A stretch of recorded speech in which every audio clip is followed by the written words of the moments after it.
Okay, so we are now gonna discuss about uh, introduction and theory of sound from the unit 1 in architectural acoustics. That is the first unit as per the syllabus, and we are gonna, before going into architectural acoustics, so if I have to tell you what is architectural acoustics, we will put it as the combination of the physics side of sound and the architectural side of the sound. Okay, so that is the best way to understand what is architectural acoustics.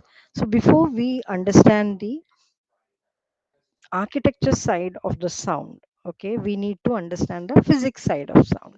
Now the physics side of sound, or the physics part of the sound, would already have been taught and learned in school, very obvious.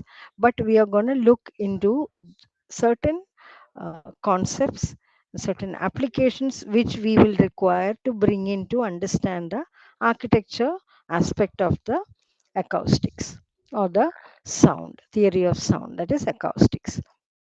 So we are going to look at the definitions, terms related to acoustics, theory of sound, generation, propagation, transmission, reception of sound, sound waves, frequency, intensity, wavelength, sound pressure, measurement of sound, scales, decibel scale, etc. Characteristics of speech. We are also going to look into that. The characteristics of speech, music, hearing. Now, why this is important is because when there is a performance in an auditorium, okay, or in a conference hall, there is a conference going on, clarity of speech is very critical. So that is why we are also going to touch upon characteristics of speech, music, hearing, distribution of energy in speech and music, frequency, in intelligibility of speech, that is the clarity of speech, high fidelity reproduction of music, human ear characteristics, making of sound, binaural hearing, behavior of sound in enclosed spaces, etc. Now, behavior of sound in enclosed spaces, we are going to do it as a separate unit, because that is where the architectural aspect of sound is starts, and we are going to learn that in detail. So I'm going to put that in a different color as to understand that we are going to do that in the next part of the lecture. So let us now try to understand what is sound. Now we all know what sound is. So let us try to understand what sound is. What are the characteristics of sound waves? Now we know that we know that any disturbance that travels through an elastic medium, okay, such as air, ground, water, that is heard by the human ear, that is sound. Its sound needs a medium to travel. Okay, when a body vibrates or moves back and forth, the oscillation causes a periodic disturbance of the surrounding air or other medium that radiates outward in straight lines in the form of a pressure wave. The effect these waves produce upon the ear is perceived as sound. Now, these are all strictly the definitions from a physics textbook. From the point of view of physics, sound is considered to be the waves of vibratory motion themselves, whether or not they are heard by the human ear. So, when the sound, when there is a vibration, okay, waves travel and are transferred, and when it reaches the human ear, we consider that as sound. Let us understand. Now we all know that the property of sound is that of waves, okay, and let us understand the characteristics of the sound waves. Sounds are generally audible to the human ear if their frequency is between 20 and 20,000 vibrations per second, but the range varies considerably with the individual. So, and what is frequency? Frequency is the number of vibrations per second, and the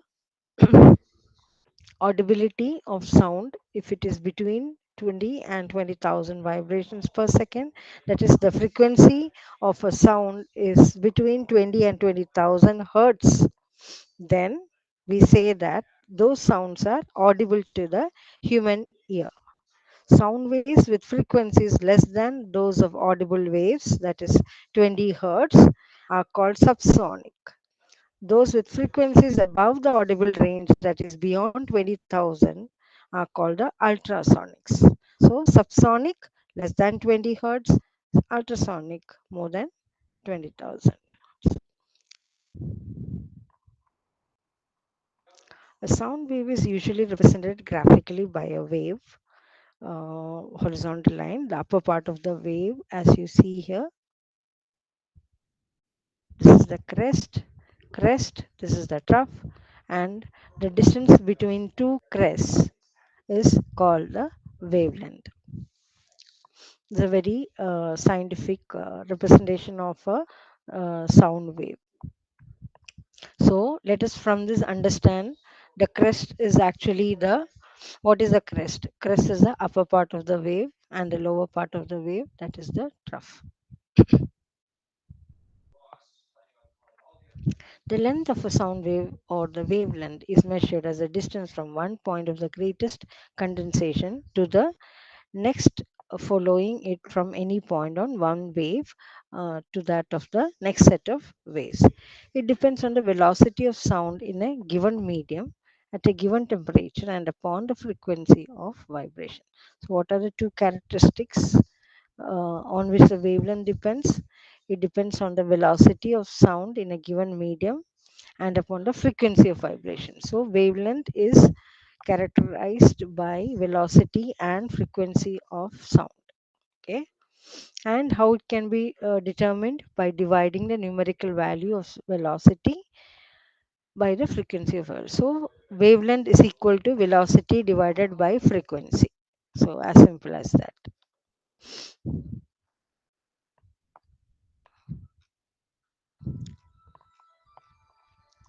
Now we also need to understand one thing here. Since the sound is a form of wave, we can reflect it, we can refract it, we can absorb it, and these are very, very crucial when it comes to the architectural aspects of the sound waves.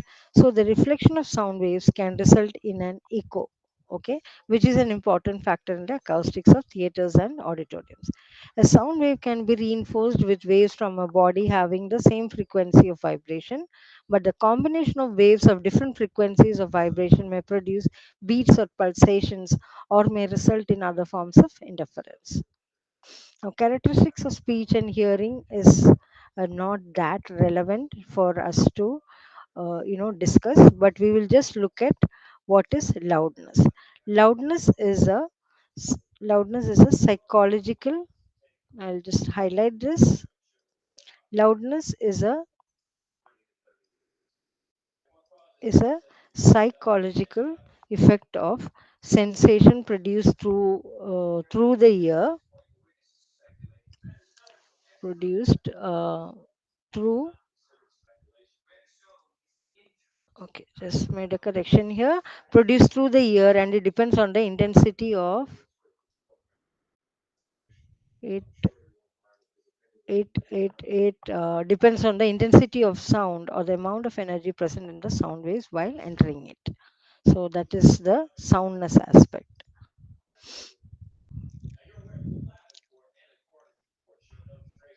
Now let us see how the frequency ranges, are influenced by what are the factors that influence the frequency waves. So this actually is a very very easy thing for us to understand. We just will focus only on the musical instruments and the sound reproducing system.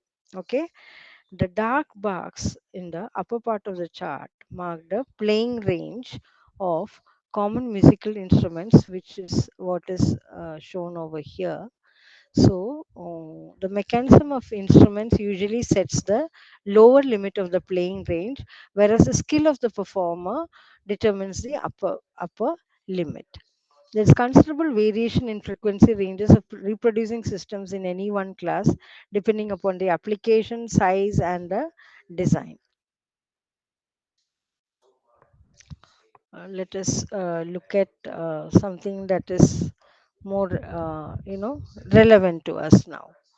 Now, this is a simple representation how sound waves are generated. They are generated by any vibrating body. For example, when a violin string is bowed up on or plucked upon, the string vibrates, okay, and the movement in one direction pushes the molecules of air, and this starts moving, and the wave pattern sets in, and there you get to have to crest the wavelength, etc. So this is how it looked like. When it moves back again past its original position and onto the other side, it leaves behind an empty space, a space with very few molecules in it. In the meantime, the molecules which were at first crowded together have transmitted some of their energy of motion to other molecules, and the movement is set in now. Now, how do we understand the propagation of sound? Means how sound travels. Sound is propagated in air, a medium is required, as said earlier, like and pretty much like blowing up a large balloon. It expands equally in all directions. For sound to be generated and heard, it must have a source, a medium through which it should pass, and a receiver. Propagation means movement through something in this context. Okay. So you can study the propagation of sound through air. For example, the most common kind of sound there is for people. Sound propagates through water too, as you can easily prove by taking a dip in the pool. The three medias through which sound can travel, that is the air, water, and through ground. Okay, so the properties which affect the behavior of sound propagation is relationship between density and pressure. Okay, this relationship affected by temperature determines the speed of sound within the medium, how fast or how slow the sound travels. Okay, then comes the motion of the medium, that is, example, the wind. Independent of the motion of sound through the medium, if the medium is moving, sound is further transported.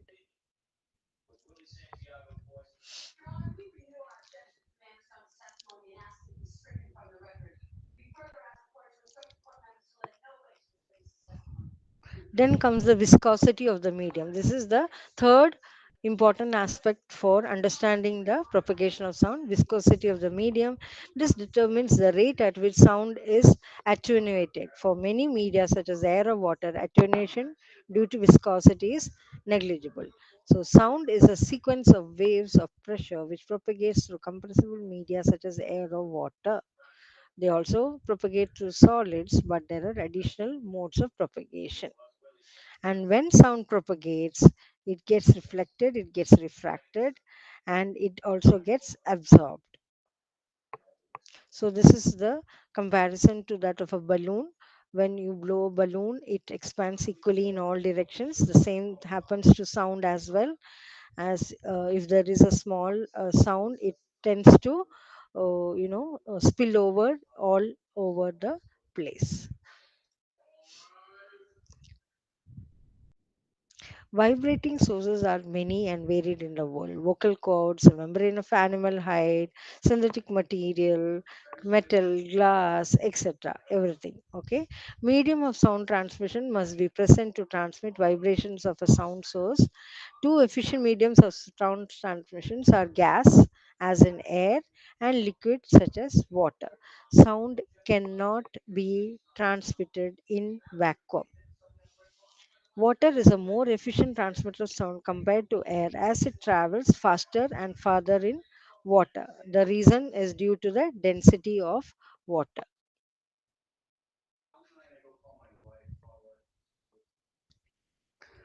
There is a sound anatomy. I mean the anatomy of the ear. You have the external ear and the internal ear, the middle ear, the external and the internal ear. This is basically for you to understand how sound enters the ear and how it is processed.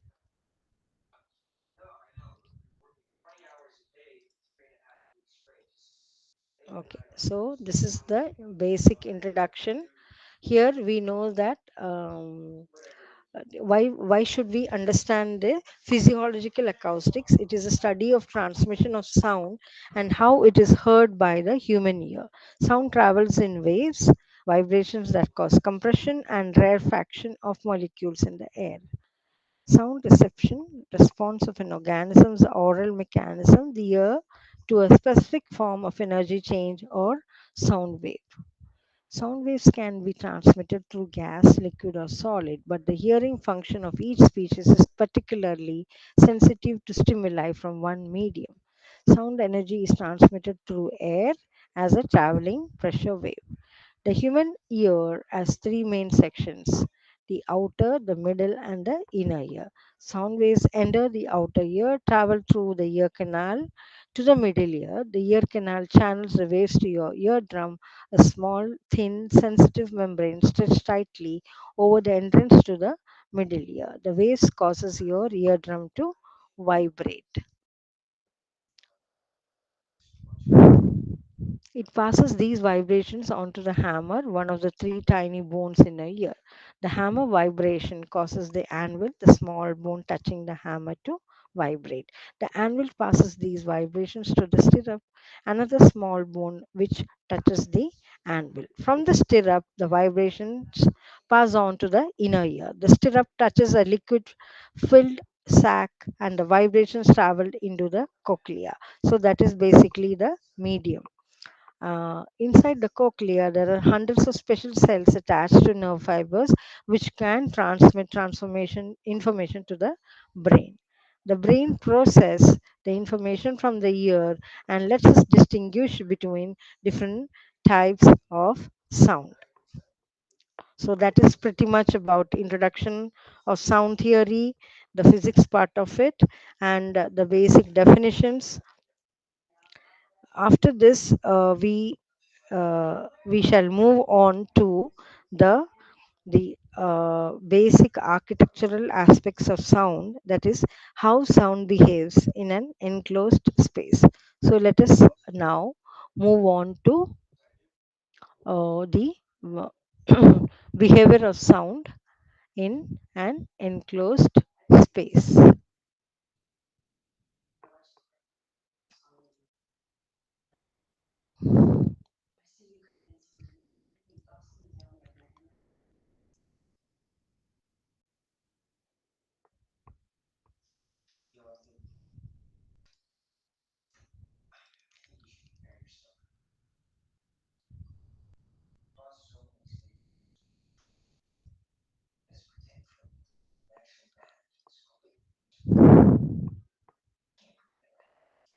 Okay,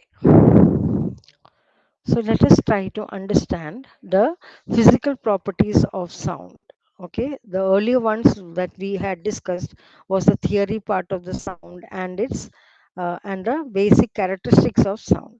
Now it is very essential for us to understand the physical properties of sound. Okay, that is gonna make our understanding easier and help us to start looking at designing acoustic architectural acoustic spaces. So we are going to discuss the following, that is reflection, absorption, refraction, diffusion, diffraction, transmission, reverberation, and echo. So we have learned the physical or the properties or the characteristics of sound, like wavelength, the distance between two pressure peaks, okay, or valleys, that is either the distance between two consecutive troughs or two consecutive crests.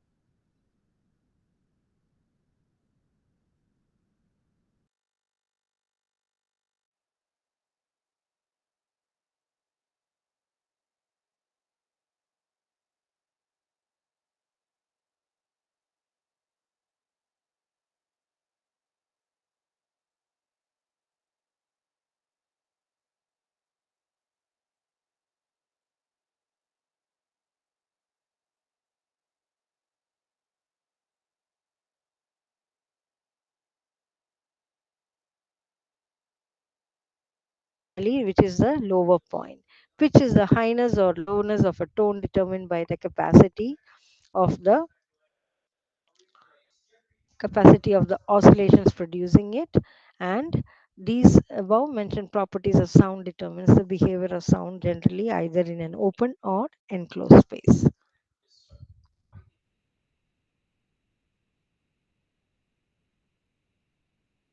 Enclosed space is a room or area that is bounded on every of its sides. It the materials that encloses it may be divided or classified into two: those that allow sound rays to pass through it and those that do not allow sound rays to pass through it. Now, areas bounded with materials that allow sound rays to pass through tend to enjoy good acoustics as the effect of indirect sound from reflection is reduced within the space. In this space, sound from external source can pass through the material into the enclosure as a background noise. The vibration of some of the materials can be source of noise within the space, and this can be a bane to the achievement of clear and audible speech and music. The effect of indirect sound may be pronounced in spaces enclosed with materials that do not allow the passage of sound rays through them. Adjustments to the material to aid diffusion will improve the acoustics of the space. Some of these materials can absorb sound, reducing the effect of indirect sound.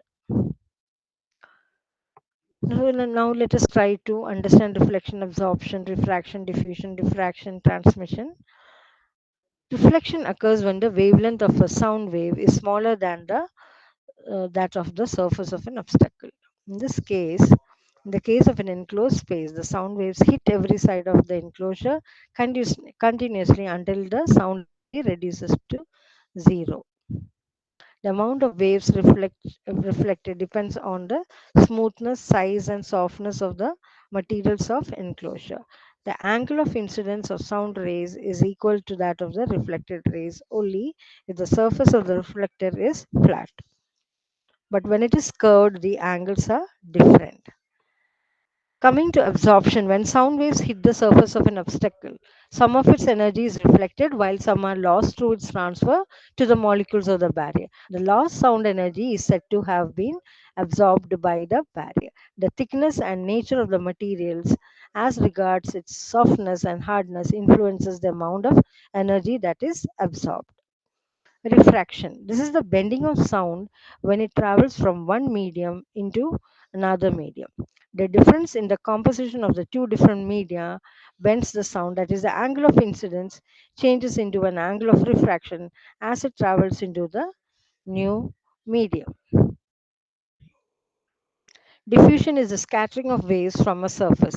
It occurs as a result of the texture and hardness of the obstacle is compared to the wavelength of the sound. The direction of the incident ray range changes when it strikes the surface of the obstacle, and satisfaction is achieved when sound is heard in all directions at equal level. This is a very good property of sound that need to be harnessed. When the wavelength of sound waves is smaller or equal to the size of the obstacles, the sound rays tend to bend around the edge of the obstacle, thereby turning the edge to a sound source. In transmission, sound wave is carried by the molecules of the obstacle through the vibration and re-emitted at the other side, irrespective of the medium. It can be structure, borne, airborne, or impact sound. Reverberation and echo are very commonly associated with the properties of sound in an enclosed space. Reverberation is the persistence of sound in an enclosed space as a result of continuous reflection or scattering of sound after the source has stopped. It is one of the most prominent behaviors of sound in an enclosure. It occurs when sound waves hits a surface and are reflected towards another surface which also reflects it. Some of the sound absorbed with its continuous reflection gradually reduces the energy of the sound to zero. This phenomenon can affect the audibility of sound in an enclosure, especially if the reverberation time, which is the time taken for the sound pressure level to diminish to 60 dB decibel below its initial value, is considerably long. Now, what is echo? This occurs when the reverberation time is long enough to cause a distinct repetition of the direct sound, and the condition in an advanced form of reverberation where the sound is heard clearly and repeatedly after some time until it fades.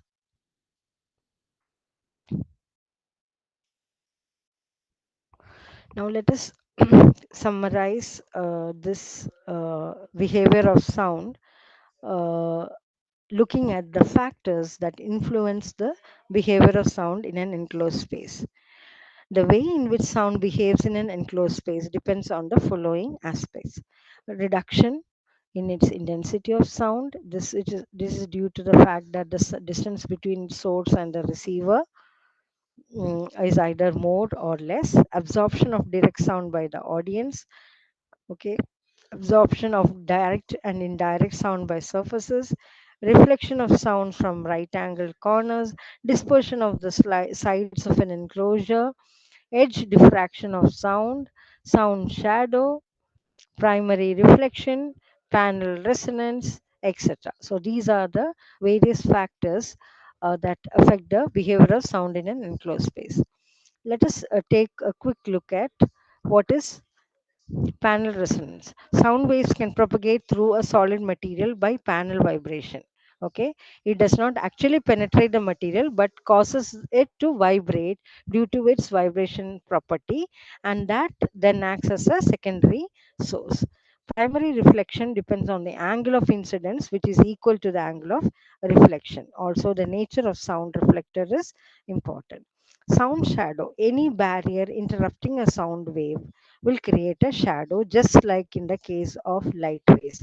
Now we know that whenever there is a source of light and there is an obstacle in front of the light, there is a shadow that is cast on the opposite side of the obstacle. The similar happens in the case of sound as well.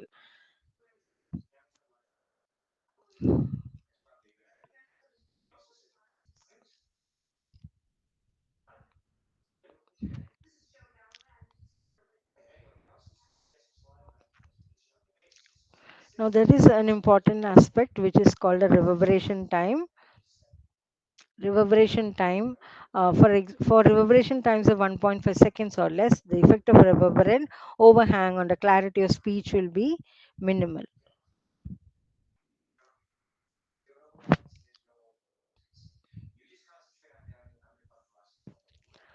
Reverberation time is the classical measure of the effect of an enclosed space on the perceived duration of sound, and is defined as the time taken for the acoustic signal to decay by 60 dB from the cessation of the direct sound. Spatial effects.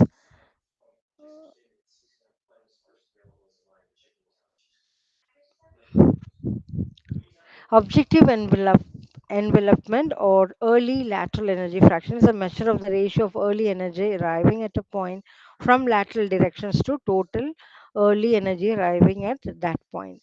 From measurement of clarity in its two forms, one can actually make inferences about the suitability of space or site for speech. What are the effects of indirect sound? Some of the effects of indirect sound are increase in intensity of sound, and then there is a superimposition of both the direct and indirect sounds. Direct sound, indirect sounds are very close to direct sound, which is hard to differentiate. Termination of direct sound, indirect sound is heard even when the direct sound has faded away.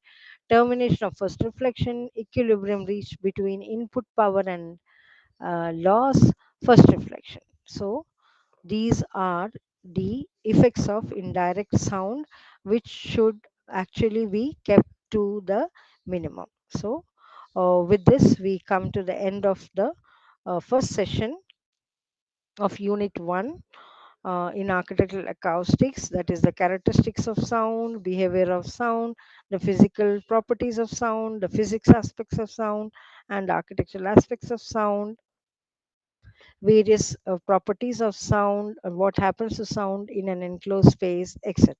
Thank you all.